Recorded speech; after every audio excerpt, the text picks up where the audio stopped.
You know those moments in life when you feel that somebody may be looking at someone else's homework? Oh. I feel like Mazda is aware that Subaru is able to jack things up a little bit, put some body cladding on it, and sell to an entire group of people that Mazda hasn't sold to. So we used to make fun of the CX-30 because we were like, there's a CX-3, there's a CX-30, which is essentially slightly lifted with body cladding. Well, they're doing it again. This is not the CX-5. This is the changed CX-5. It is the CX-50, which is lifted, body cladding. I actually think this is Mazda going after the Subaru Outback market. Are you insinuating that styling sells? A little bit. That's weird. It's weird. It's controversial, I know, but I think so. Yeah. Well, I think you're right, because when this was released, it looked exciting. Mm-hmm. It did look like Mazda was going after Subaru, and it does feel like Mazda felt like they wanted more off-roadiness. Yes, they for want sure. more off-roady kinds of customers. Absolutely, yes. So yes, the black plastic cladding. How often do you get to use that word in a Not sentence? often. Outside of automotive, rarely. Yeah. But that's not really what this is about.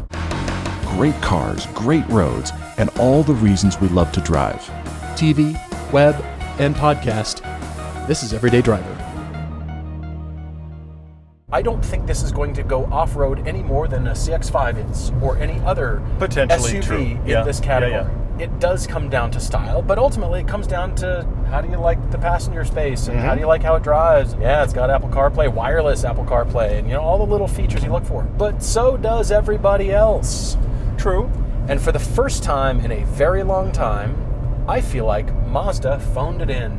Really? I think you and I feel differently. The All right. exterior looks great. It does. The styling is good. I still don't know what those two protruding things under the headlights are. And they've got a flat on them to just, like, the dirt just lays there. I don't get that. It's got antlers on the front. Well, it does. They're like these jowls or something. Antenna, I'm not something sure what going they on, are. The exterior looks like, off-roading.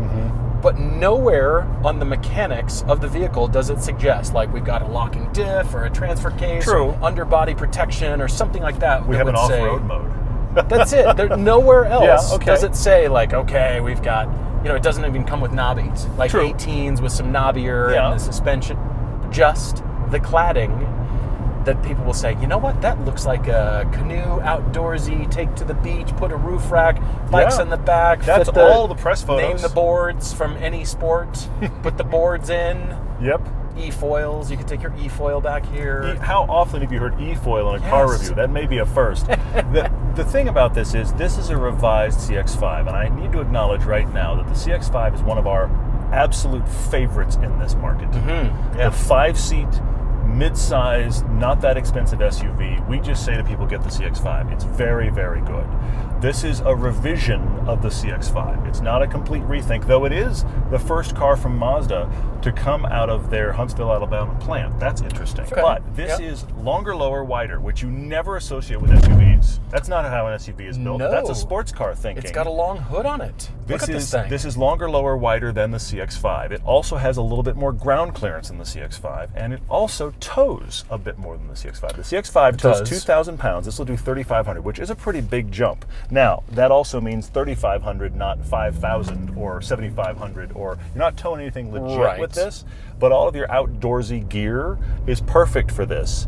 It is, like the Outback, it is outdoor intention more than it is. Outdoor adjacent. Well, there you go. We're More- outdoors. Look, we're on a road. We're outdoors.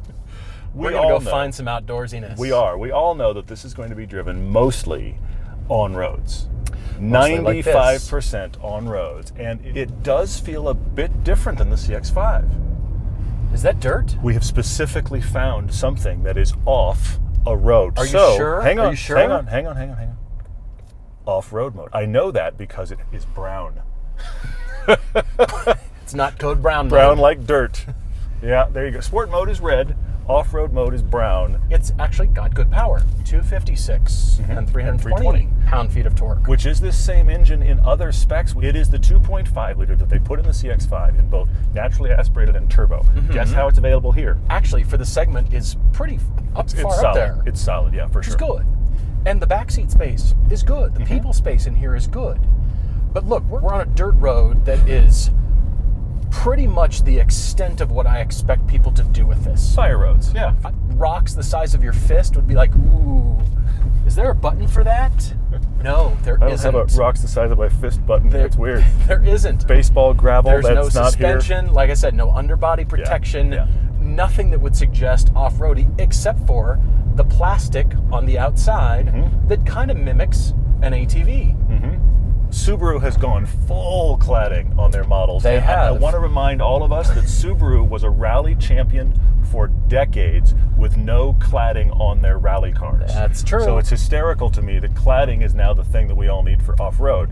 But Mazda has seen what's going on at Subaru. Hey, Yes, look, they have. They have cladding. They're selling it for off-road. yep, Why can't we do that? yes, and they. So here we are. But I do have to say this. This is one thing I'm very impressed by, and that is this is not a CX-5 with body cladding. Underpinnings, yes, but this is a different design. The longer, lower, wider. It's like when you get a burger and they deliver it and it's just too big and you just go squish. It's that. You took the CX-5 The and you just... CX-50. A squished burger. Yes, you took the CX-5 and you just squished it, longer, lower, wider, and gave it body cladding and said off-road. I do appreciate Step that on your it's- hamburger. Here we are. It's not just a CX-5 with body cladding. They did other things. Subaru has had the Outback forever, which is a wild seller for them. It's the only Yep. wagon in history that sells like crazy. Yep. But they did body cladding on later versions, and it actually looks more aggressive. So that's what this is. Look, I like how it looks. I prefer the lower look to it, the wider Agreed. haunches. For the first time ever, Mazdas have hips. Have you Yeah, noticed? that's fair, yeah. Actually, front and rear. Actually, the sculpture is really quite nice. But from a dynamics perspective and from how this is going to be used, I see very little, if any, difference whatsoever between this and the CX-5. The center console is a touch wider. Yes. There's deeper cargo area back there. Yes, there's more room, there's more space. It's just a little bit different. And for them to do something like this, I applaud it. But from a driving standpoint, I don't know that any new ground has been broken. No. It's the same mechanically. It drives the same. Actually, I think it drives worse than the CX-5. I much prefer the CX-5 and how it drives. Interesting, I okay. don't think this drives very well at all for what it is. Interesting, I think there's okay. too much body roll, but then you get it out here, it's sort of like, oh, hey, look, washboardy. We can let it slide because, this is the off-road version. It has a generally more chattering suspension than the CX-5. It's busier than the CX-5 is, for Yes, sure. The CX-5 is But planted. yes. It's great. depending upon what you're buying for, that gives you your off-roady feel. I see it. It's designing for a potential market they don't currently have. I thought this actually was going to just be the replacement for the CX-5. Sure. They are two different vehicles, and that is interesting. The running gear is the same. The 6-speed has been excellent in the CX-5. Guess what? It's still really good here. It's not a CVT. It's not 400 true. gears. It's just that Mazda is the last manufacturer out there somehow that can take a 6-speed transmission and make it feel good enough. Everybody True. else has got to do 9, 10, 12. Now, this is, again, it's not any different than the CX-5. This is a styling and marketing exercise, but at least it is a different vehicle than just the CX-5. Slightly. But, it's well- not different enough, in my Okay, opinion, okay. to justify it, because it is the same 6-speed. If you're going to do something like this and charge $43,000, which is kind of up there, even though in the segment it's uniform. Down the middle, yeah. This is an opportunity to introduce new technologies, different engines, different transmissions, different things that might make it more capable for what the look suggests.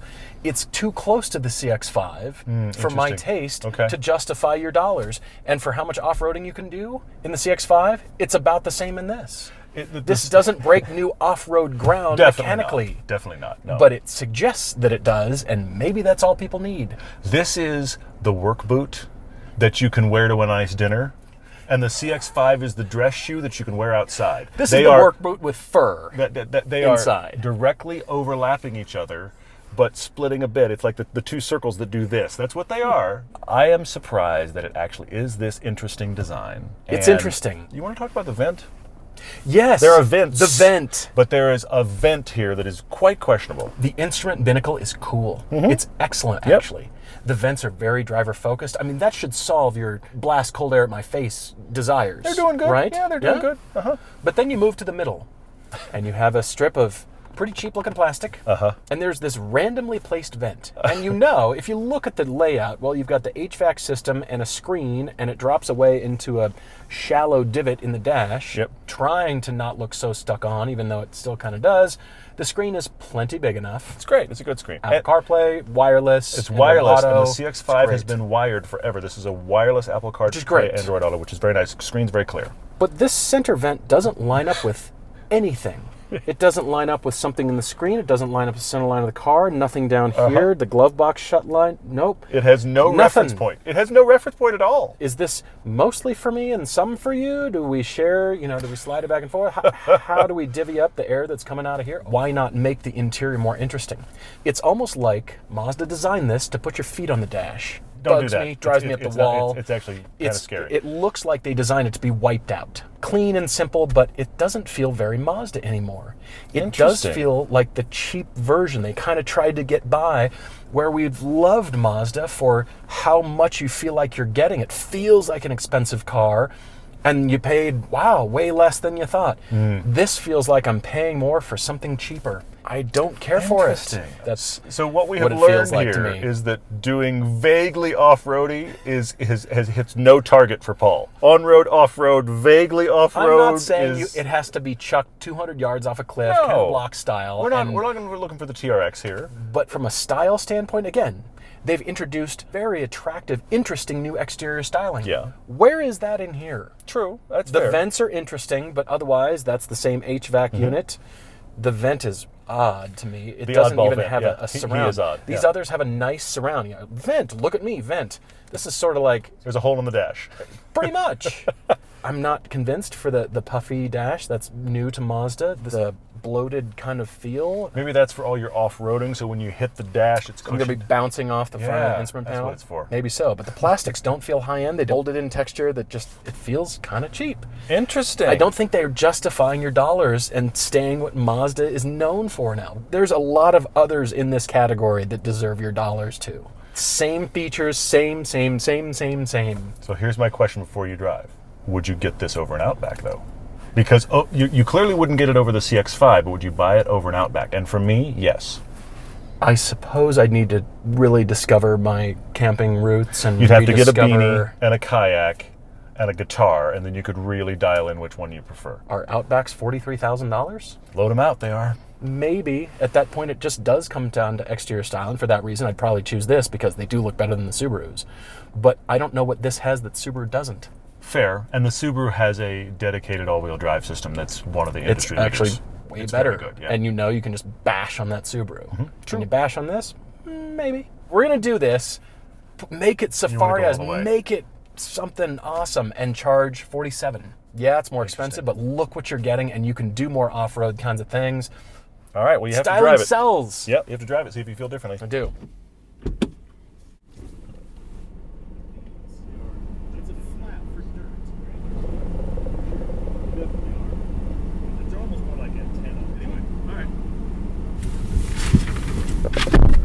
There goes a Crosstrek doing the exact same thing we are. He looks pretty capable. The backseat space is pretty decent. It's very good, yeah. The cargo area is great. I do like the longer, lower, wider, more muscular kinds of surfaces. This does actually really look great. You look around it, except for those antler. What did we decide on? It's like the pincers on a bug. Guess so They're the Mazda pincers. Look, I'm not trying to just bring negativity for the sake of polarity. I really wish this had some technology or some sort of feature that lived up to the styling. Okay. Because yes, it's good. If you like the styling, if this fits your life, it is really good. But I want it to push the segment. I want it to be more compelling than a CX-5. If I'm spending my money at Mazda and I'm doing light off-roading just like this, there's really no point to buy this. There's not.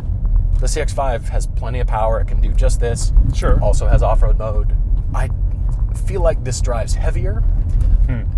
Even in cars as big as the CX-9, we feel like, yeah, the Miata people made this. Sure, yeah. I don't feel like Miata people made this. Off-road people made this. No, they didn't. You didn't consult any off-roaders. It's got the exterior reservoir, Fox shock with it. No, it doesn't. No, it doesn't. It doesn't. None of that. Therefore, you are buying for style, purely on the basis of style.